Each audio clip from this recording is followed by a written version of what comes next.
அனைவருக்கும் வணக்கம். இன்றைக்கி வர்மக்கலையில் ஒரு முக்கியமான விஷயத்தை உங்களுக்கு நான் சொல்ல போகிறேன்.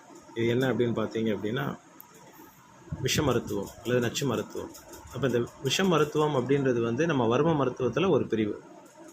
வர்மக்கலையில் பார்த்திங்கன்னா வர்ம தற்காப்பு அப்படின்ற ஒரு பிரிவு இருக்குது, வர்ம போர் முறைன்னு ஒரு பிரிவு இருக்குது, வர்ம மருத்துவன்ற பிரிவு. இந்த வர்ம மருத்துவன்ற பிரிவு கீழே தான் இப்போ நம்ம விஷ மருத்துவத்தை பற்றி பார்க்க போகிறோம்.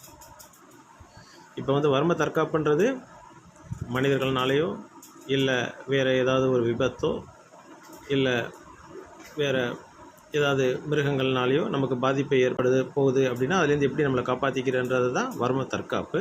வர்ம போர் முறைன்றது ஒரு பெரிய படையே வருது, அப்போ அதுலேருந்து நம்மளையும் நம்ம சார்ந்தவர்களையும் எப்படி காப்பாற்றிக்கிறது அப்படின்னும் போது வர்ம போர் முறை. ஒரு 10 பேர் வரைக்கும் சமாளிக்கலாம் ஒருத்தர். 10 பேருக்கு மேலே போகும்போது அது ஒரு படையாகிடுது. அப்போ எப்படி நம்ம சமாளிக்கிறது, அது வர்ம போர் முறைன்றது. இப்போ வர்ம மருத்துவம் அப்படின்னு சொல்லும் போது இப்போ நுண்ணிய கிருமிகள் இருக்குது. அப்போ அந்த நுண்ணிய கிருமிகள்லேருந்து எப்படி நம்ம காப்பாற்றிக்கிறோன்னு பார்க்கும்போது அதை விஷ மருத்துவம் அப்படின்றத நம்ம இதை பார்க்கணும். அதுக்கு முன்னாடி இப்போ ஃபஸ்ட்டு விஷம்னா என்ன அப்படின்னு எல்லோரும் தெரிஞ்சுக்கணும். விஷம் அப்படின்றது பார்த்திங்கன்னா இப்போ உயிரினங்கள், நிறைய உயிரினங்கள் இருக்குது, உயிரற்ற பொருட்கள் நிறையா இருக்குது.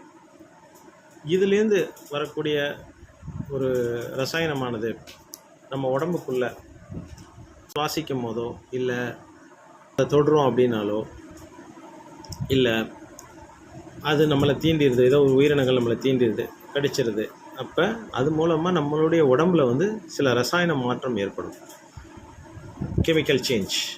இந்த ரசாயன மாற்றத்தினால என்ன நடக்குது அப்படின்னு நம்ம பார்த்தோம் அப்படின்னா,